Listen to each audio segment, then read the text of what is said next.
트레이딩룸의 카도입니다. 30일 새벽 6시고요. 일단 제일 먼저 짚고 넘어가야 될 부분들이 있을 것 같아요. 일단 RSI는 저번에 설명하다 그렸던 라인이니까 지우겠습니다. 제일 먼저 짚고 넘어가야 될 부분은 일단 바로 직전 영상이에요. 직전 영상에서 나스닥이 불안한 자리에 있다라고 말씀을 드렸었는데 아니나 다를까 하루 만에 빠졌습니다. 저도 좀 놀랐어요. 일단 두 가지 이유인데, 첫 번째로 바로 빠졌다는 거, 두 번째로 예상한 지점까지 빠졌다는 거.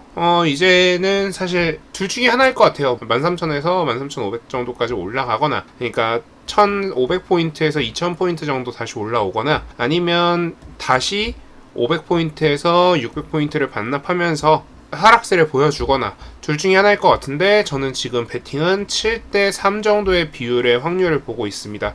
승률도 예상되는 승률이 좋은데다가 지금 손익비가 굉장히 좋잖아요.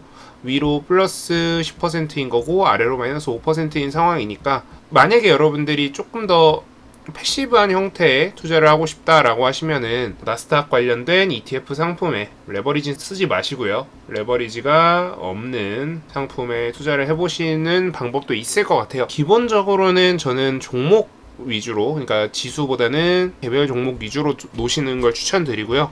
그래서 좀 놀랍더라. 그래서 오늘 원래 오전에 제가 그러니까 영상을 찍지 않고, 그러니까 주식시장을 분석하는 메커니즘대로, 그러니까 주식시장이 그날 어떤 흐름을 보일지에 대한 예상을 했던 대로 좀 분석을 해드리면서 나스닥 얘기를 조금 하려고 해요. 일단 지금 나스닥 같은 경우에 저는 하락을 하면은 금방 반등이 나올 거라고 예상을 했는데, 하락했던 거에 대해서 바닥 라인을 분명히 잡아주는 상태이기 때문에 반등이 나올 가능성이 있어 보여요. 그래서 내일 개장 이유를 봐야 될 것 같지만 한 11,700에서 11,800포인트까지 정도는 바로 올려줄 것 같고요. 그리고 그 이유가 중요하겠지만 13,000까지는 제가 열려있다라는 말씀을 드렸었습니다. 그래서 이제 그 관점에서 코스닥 시장을 똑같이 살펴보면은, 일단 제가 누차 말씀드리지만 저는 작도 막 그림 그리는 거 별로 안 좋아한다라고 말씀을 드렸어요. 대신 뭘 좋아한다? 이런 가로선을 좋아한다. 자, 그래서 코스닥 시장이에요. 코스닥 시장 같은 경우에 지금 올라가야 되는 게 한 5%에서 6% 정도는 올라가 줘야만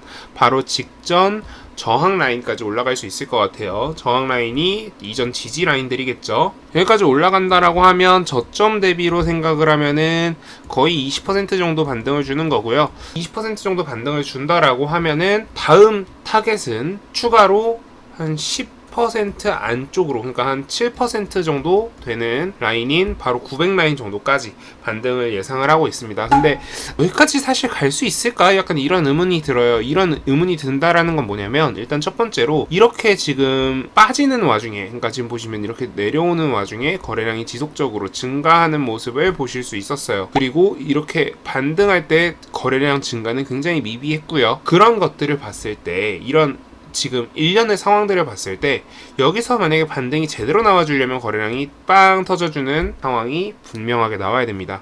거래 대금이 지금 씨가 말라가고 있다는 거예요, 시장에. 자, 이게 지금 중요한 이슈가 되는데, 자, 일단 지금 제가 코스피보다 코스닥 시장을 보고 있어요. 왜 그러냐면 지금 한국의 주식시장에는 세 가지의 호재가 있습니다. 세 가지 호재 뭐냐면, 재밌게도 키움 실전 1차 투자대회, 키움 실전 2차 투자대회, 키움 실전 3차 투자대회입니다. 무슨 뜻이냐면, 이 시기에는 시장이 상승하지 않더라도 단타 수급인 잘 붙어요. 자, 생각을 해보세요.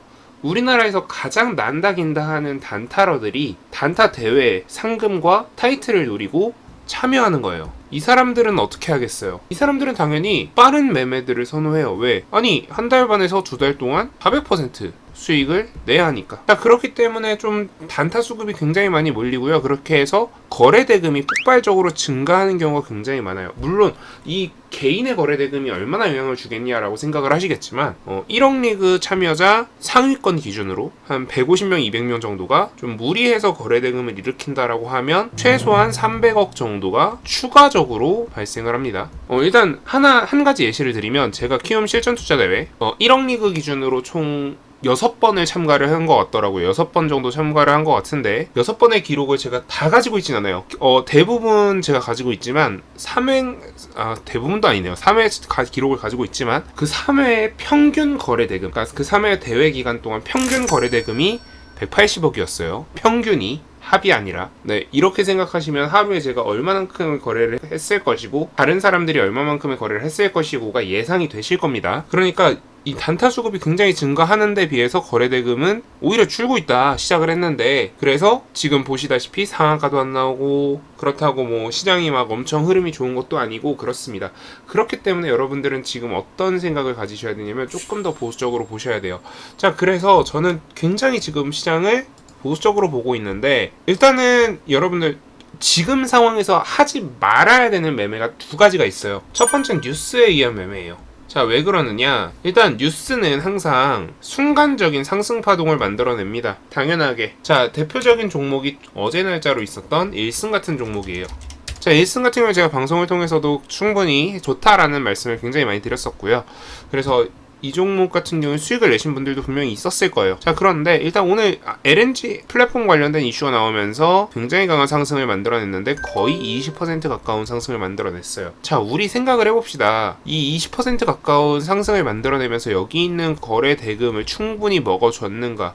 충분히 먹지 못했다고요. 분명히 어느 정도 해결은 해줬지만 여기 산 사람들에 대해서는 충분히 해결을 못 해줬어요. 그러면 여기서 당연히 차익 실현 매물이 나올 거예요. 자, 그리고 두 번째. 자, 차익 실현 매물은 둘째 치고요. 여러분들이 돈이 엄청나게 많은 세력이라고 생각을 해볼게요. 여러분들은 주가를 올리고 싶어요. 하지만 주가를 올릴 때 너무 급격한 상승을 일으키게 되면 시장의 주목도 받고요. 동시에 사정기관의 주목도 받아요. 자, 결국 뭐냐면 주가를 올리는, 주가를 부양하는 데는 도움이 되겠지만 단기적으로, 장기적으로 보면은 리스크가 너무 커지는 거죠. 굳이 이런 일을 할 이유가 없어요. 그렇기 때문에 전 뉴스에 의한 매매는 지금은 지양하시는 게 좋다. 왜 그러냐? 자, 원래 옛날 같았으면 이게 상한가를 말아주고요. 여러분들이 먹고 나올 수 있는 기회를 줬어요. 자, 요즘 같은 경우에는 어때요? 꼬리를 만들어요. 자, 일단 리스크도 커졌어요. 첫 번째로 일단 리스크도 커져 있는데 꼬리를 만들고 나오는 상황이 생겼어요. 리스크에 비해서 베니핏이 너무 적어진 거죠. 그래서 요거를 안 하시는 걸 추천드려요. 요즘 개미들도 머리가 너무 좋아지고 그러다 보니까 짧게 나옵니다. 그래서 너무 머리가 좋아져서 이런 걸 안 하는 걸 추천드려요. 자, 그럼 두 번째, 2등주 매매하지 마세요. 자, 시장은 분명히 주도주가 있고요. 그 친구를 따라가는 2등주가 있어요. 여러분들 뭐 단적인 예시로 최근 키움증권 시즌투자자의 3000리그 비공식적으로 1위를 하셨고 공식적으로는 수상 자격이 박탈되셨던 만주라는 트레이더님 이야기를 들어보신 적 있을 거예요. 저보다 6살인가 어리시더라고요. 근데 주식 실력이 굉장히 뛰어나시고 전 괜찮은 분이라고 생각을 해요. 인격적으로는 어떤지 모르겠지만 트레이딩 실력으로 봤을 때는 굉장히 괜찮은 분이라고 생각을 합니다. 근데 이분은요, 여러분, 소위 우리가 말하는 천재예요. 이런 사람은 이런 장에서도 이런 매매를 성공시킬 수 있어요. 자, 근데 일반적으로 우리가 천재라고 부르는 족속들은 핵심이 뭐냐면, 물론 여러분들이 보기엔 저도 그럴 수 있어요. 천재라고 부르는 사람들은 가장 중요한 건 본인만 할 수 있다는 겁니다. 여러분, 운동선수들 생각해보세요. 우리 소위 천재라고 말하는 운동선수들 왜 천재겠어요? 자기만 할 수 있기 때문에 그렇습니다. 이 매매도 지금 같은 상황에서는 본인만 할 수 있어요. 그래서 이런 매매 하지 마세요. 왜? 얘한테 맞는 장이 따로 있어요. 상승장에서는 너도 먹고 나도 먹고가 가능해요. 근데 이런 하락장에서 2등주 매매 여러분들이 하시면 굉장히 불리해질 거예요. 시장 자체에서. 시장에서 여러분들이 이길 수가 없을 거예요. 자, 그래서 오늘은 제가 여러분들이 하지 말아야 될 매매들에 대해서 좀 설명을 드렸고요. 다음 영상에서는 앞으로 여러분들이 좀 하셨으면 좋겠는 매매법에 대해서 말씀을 드리고 대화를 나눠볼게요. 그래서 오늘 영상은 여기서 마무리하도록 하겠습니다. 지금까지 트레이딩룸의 카도였고요. 오늘 영상 도움되셨다면 구독, 좋아요, 알림 설정 부탁드립니다. 감사합니다.